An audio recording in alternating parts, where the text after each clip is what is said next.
Kanalımdan ve mutfağımdan herkese merhabalar. Kanalıma hoş geldiniz. Bugün sizlere inanılmaz derecede lezzetli, yumuşacık, pamuk gibi bir açma tarifiyle geldim. Sürekli olarak yaptığım bir tariftir. Bana güvenerek tarifi deneyebilirsiniz. Sizleri çok bekletmeden hemen tarife geçiyorum. Tarifim için ilk olarak yoğurma kabıma bir paket kuru maya, isterseniz yarım paket yaş maya da kullanabilirsiniz. 1 bardak ılık süt, 1 bardak ılık su, 4 yemek kaşığı toz şeker. Toz şeker miktarını kendi damak tadınıza göre azaltabilir veya çoğaltabilirsiniz. Bu şekilde tam geliyor. Güzelce karıştırdıktan sonra mayanın tamamen eridiğinden emin olduktan sonra 1 çay bardağı sıvı yağını ekliyorum.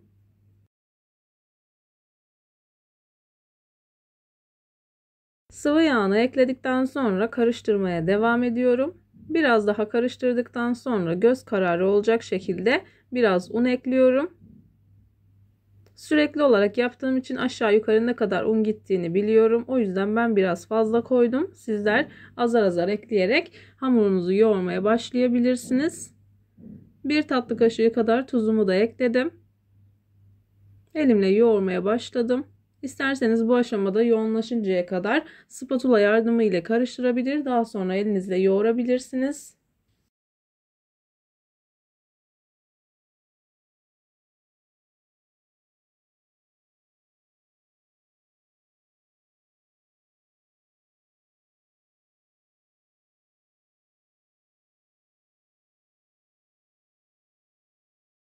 Üç bardaktan sonra azar azar un ilavesi yaparak hamurumu yoğurmaya devam ediyorum.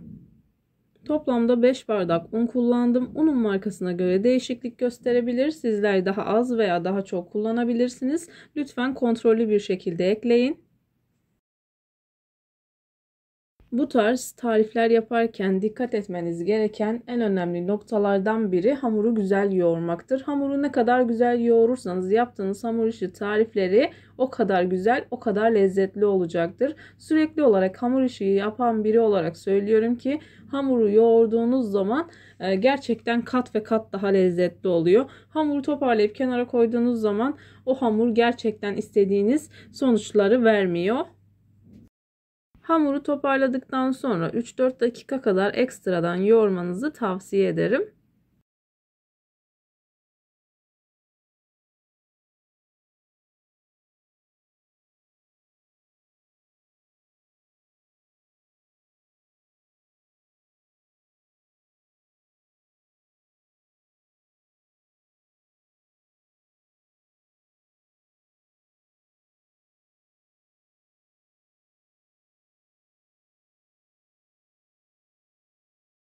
Hamurum toparlanmaya başladı. Çok azar azar un ekleyerek hamurumu yoğurma işlemine devam ediyorum.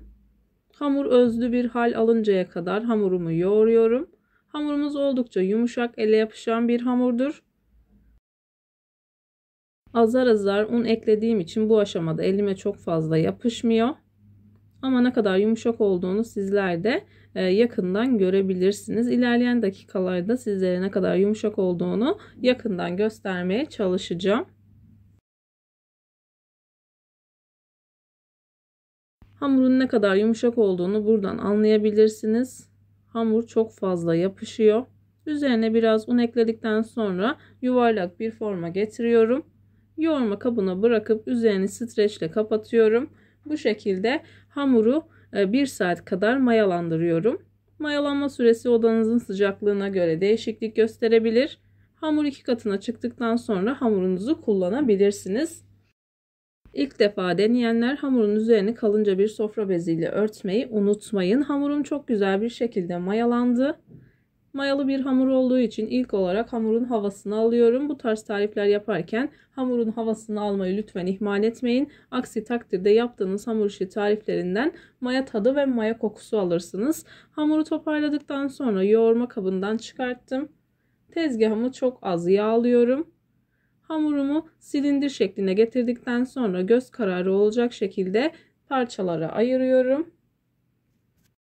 İsterseniz hamur kartı ile 12 eşit parçaya bölerek bezelerinizi hazırlayabilirsiniz. Hamurumu silindir şekline getirdikten sonra göz kararı olarak parçalara ayırıyorum. Daha sonra ayırdığım parçalardan 12 eşit beze yapıyorum. Bezeleri hazırladıktan sonra üzerine kullanacağım katı yağın içerisine biraz sıvı yağ ekliyorum. Bu şekilde içerisinin dokusunu çok daha yumuşatacaktır, çok daha lezzetlendirecektir. Ben bezelerimi hazırlamaya devam ederken buraya kadar gelmiş olan siz değerli takipçilerimden her zaman olduğu gibi ricam yoruma kalp olur, emoji olur veya tarifim hakkında farklı bir fikriniz varsa bunu da benimle paylaşabilirsiniz. Ayrıca videolarımı sevdiğiniz kişilerle de paylaşarak bana bu şekilde destek olabilirsiniz. Katı yağına 2 yemek kaşığı kadar sıvı yağını ekledim. Güzelce karıştırdıktan sonra bezelerin üzerine 1 çay kaşığından biraz daha fazla olacak şekilde bırakıyorum.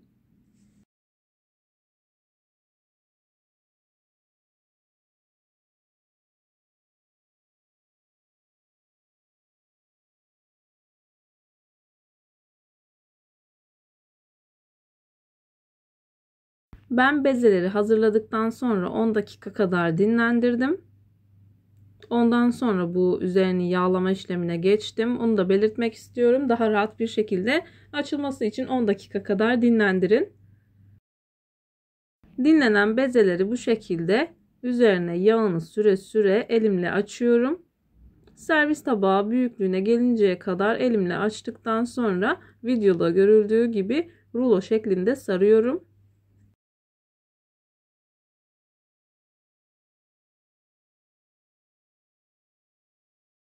Hemen sizler için bir tane daha açıyorum. Bezeleri aldığınız zaman orta kısmındaki yağı biraz elinizle dağıttıktan sonra yavaş yavaş elinizle açın. Yeteri kadar açtıktan sonra rulo şekli verdikten sonra üzerine buzdolabı poşeti kapatıyorum. 5 dakika kadar dinlendirdikten sonra hazırlama işlemine geçeceğim. Videolarımda yapmış olduğum tariflerin elimden geldiği kadarıyla püf noktalarını vermeye çalışıyorum. Ama yine de aklınıza takılan herhangi bir şey olursa yorumlara yazarsanız gördüğüm zaman sizlere dönüş sağlarım. Yine aynı zamanda videonun altındaki açıklama kısmına malzeme listesini tam not olarak ekleyeceğim. Dilerseniz oradan da bakabilirsiniz.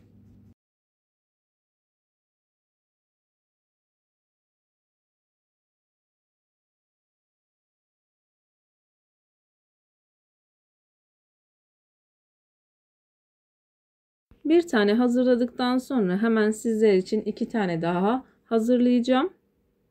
Yağlı kağıt serdiğim tepsiye açmalarımı alıyorum. Daha sonra bir tane daha alıyorum. Hemen sizlere tepsiyi de yakından göstereyim. Bu şekilde yağlı kağıt üzerine aldım. Bir tane daha açma hamurumu aldım.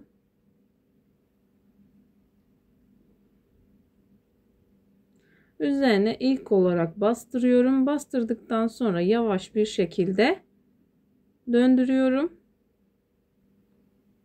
Çok fazla havasını söndürmeden daha sonra uç kısımlarını dilediğiniz gibi birleştirebilirsiniz. İsterseniz bu şekilde birleştirebilirsiniz. Veya biraz sonra göstereceğim şekilde de birleştirebilirsiniz. İlk olarak üzerine bastırıyorum. Daha sonra bu şekilde yavaş hareketlerle döndürüyorum.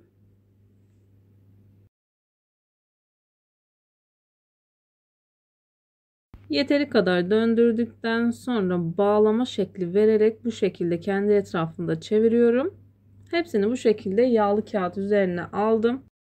10 dakika kadar tepsi mayası yaptıktan sonra 1 adet yumurta sarısına 1 tatlı kaşığı kadar sütü ekledikten sonra güzelce karıştırdım. Açmaların üzerine sürüyorum. Sürerken çok fazla havasını söndürmemeye dikkat ediyorum. Yumurta sarısı biraz az geldi. O yüzden ben tekrardan 1 adet yumurta sarısı kullandım.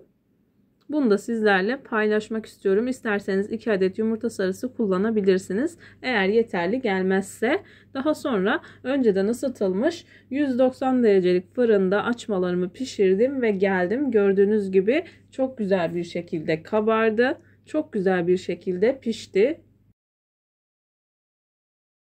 Yumuşaklığına, dokusuna ve lezzetine hayran kalacaksınız. O kadar güveniyorum ki tarifime. Tarifi güvenle deneyebilirsiniz. Ne kadar yumuşak olduğunu sizlerle yakından paylaşıyorum. Gördüğünüz gibi elimde sıktığım zaman kendi kendine, ben elimi açtığım zaman o da kendiliğinden açılıyor. Hemen sizlere içinde yakından göstereyim.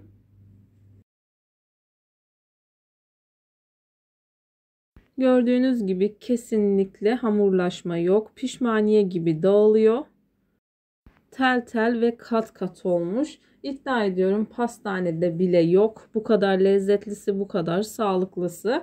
Hemen sizlere bu şekilde tekrardan yakından yumuşaklığını göstermek istiyorum.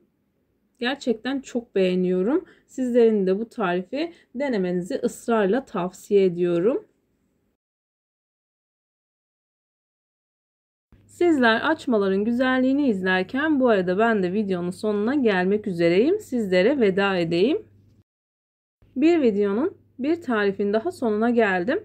Umarım tarifimi beğenmişsinizdir. Tarifimi beğendiyseniz mutlaka beğen butonuna basıp kanalıma hala abone değilseniz bana destek olmak için kanalıma şu anda ücretsiz bir şekilde abone olabilirsiniz. Yanındaki bildirim zilini de açarsanız yeni yapmış olduğum tariflerden anında haberdar olursunuz. Kendinize ve sevdiklerinize çok iyi bakın. Başka bir tarifte, başka bir lezzette görüşmek üzere. Hoşça kalın. Allah'a emanet olun.